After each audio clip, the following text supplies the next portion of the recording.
Good morning students. From today we are starting online classes of subject physics for class 12.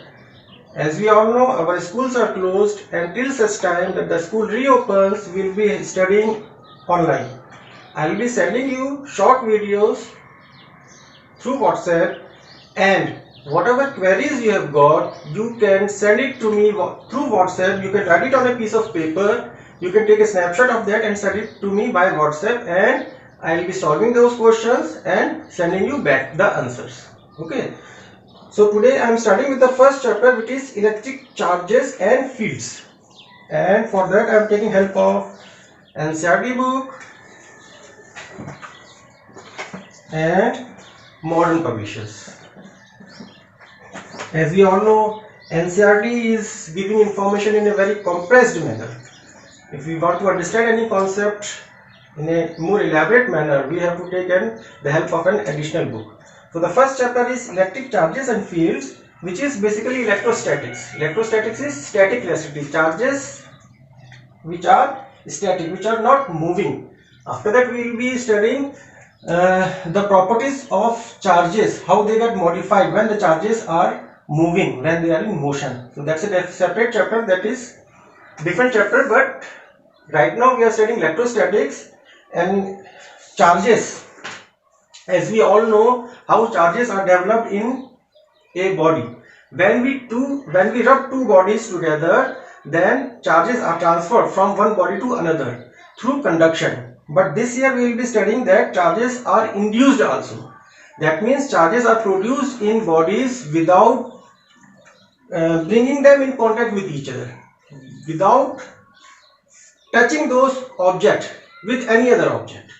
So charges can be produced through conduction, charges can be produced through induction also, charges can be induced also. But what do I mean by that? Let me explain it.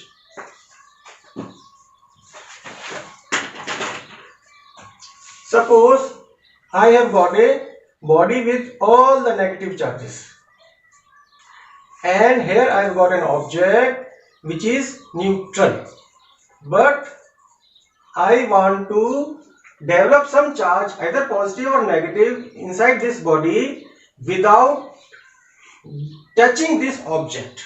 Now how do I do? I will bring this negatively charged object near this neutral body till here. When it comes here, some positive charges will be attracted because of the attraction of through these negative charges, and some negative charges will be left behind. Due to these negative charges in this body, the negative charges in this body will be repelled far away, and the positive charges will gather over here near the surface. After that, what we have to do is, through a wire, we make a grounding of this part of the object. What will happen is, these negative charges will flow down and will go inside the earth, and positive charges ultimately will remain inside the neutral object. So how this object will get positively charged. This is how we produce charges in an object by induction.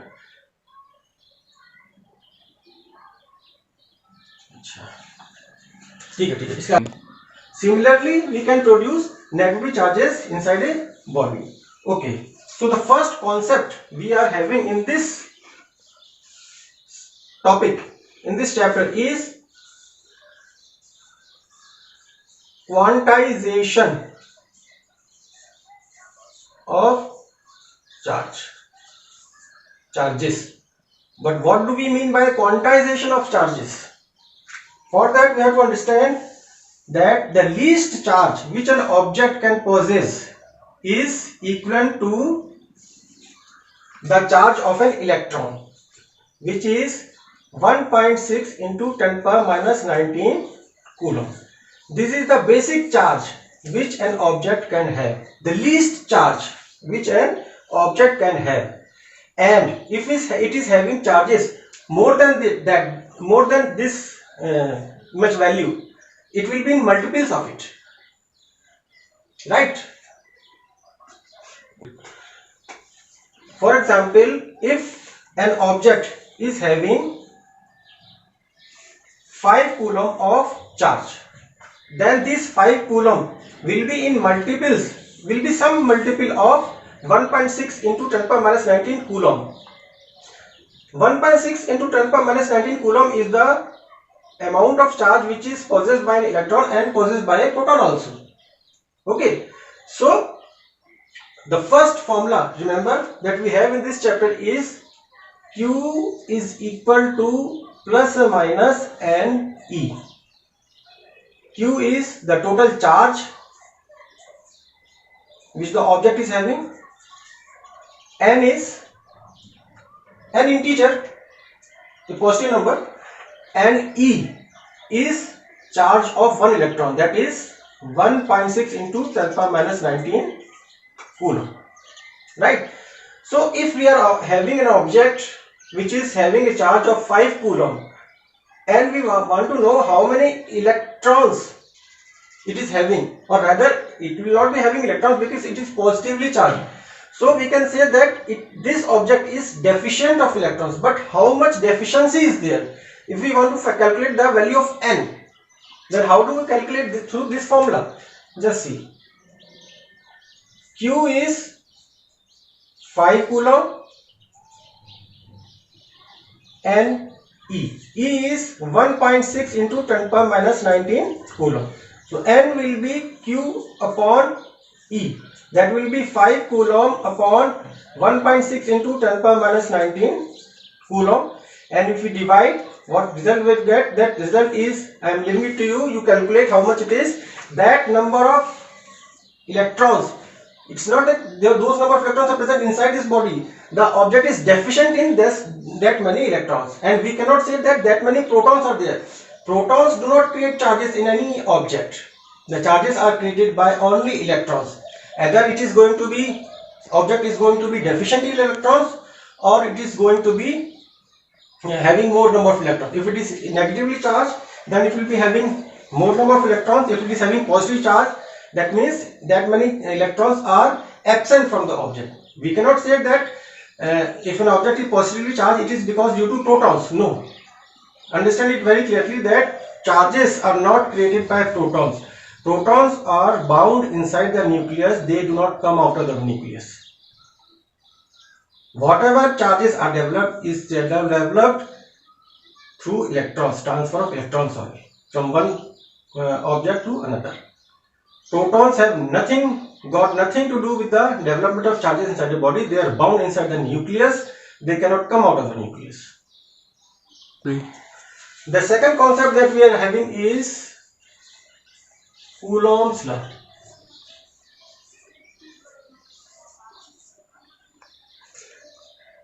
In 11th class we studied that the force of attraction, rather we have studied in class 9th, I think, when two objects are there with masses m1 and m2 with distance r, then the force of attraction, gravitational force of attraction, Fg I am writing, is given by the formula Gm1m2 upon r square. Similarly, if we have got two charges q1 and q2, remember q1 can be either plus or minus, q2 can be either plus or minus, it does not matter.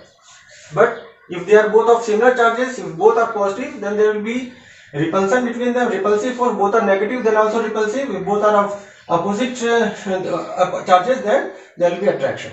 So it depends.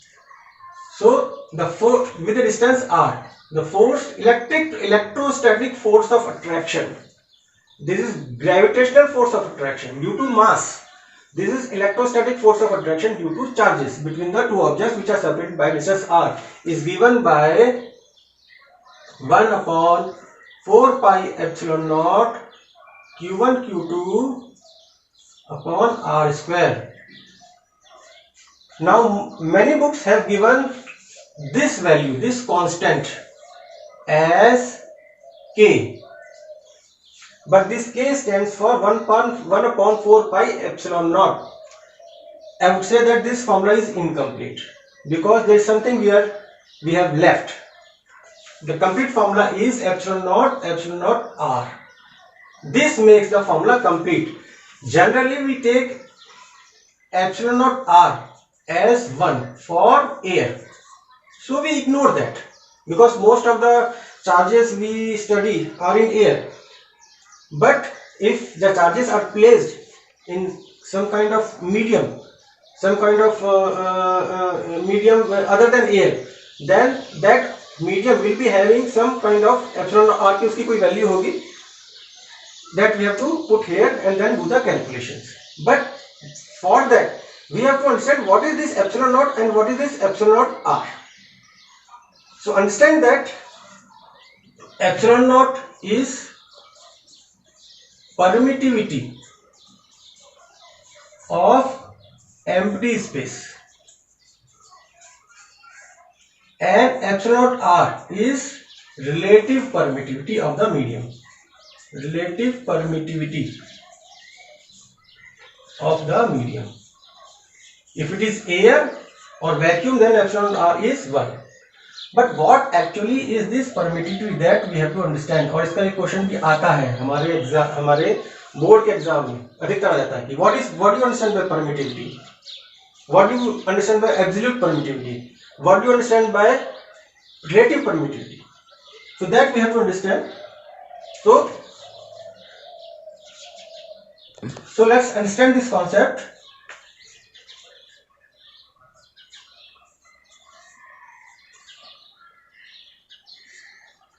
This formula gives the relation between absolute permittivity. The epsilon naught is absolute permittivity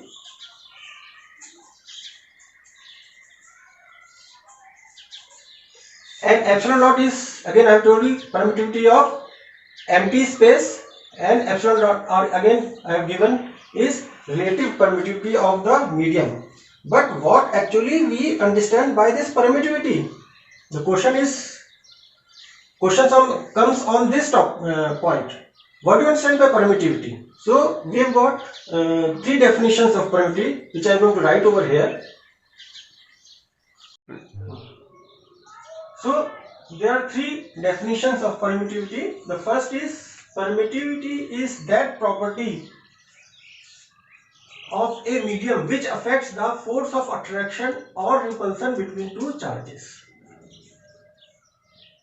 Second is, it is the maximum extent to which an insulator, in this case the medium is the insulator, will get polarized under the influence of an external electric field. When there is an electric field, the insulator gets polarized. The molecules of if it is consisting of polar molecules, then the molecules get polarized, and that we will understand in our subsequent videos by what we understand by that. And the third definition is, it is the maximum level up to which it can retain its property of insulation without breakdown. So there are three definitions of permittivity, and any one of the this definition can be written, and they all the three are equally good.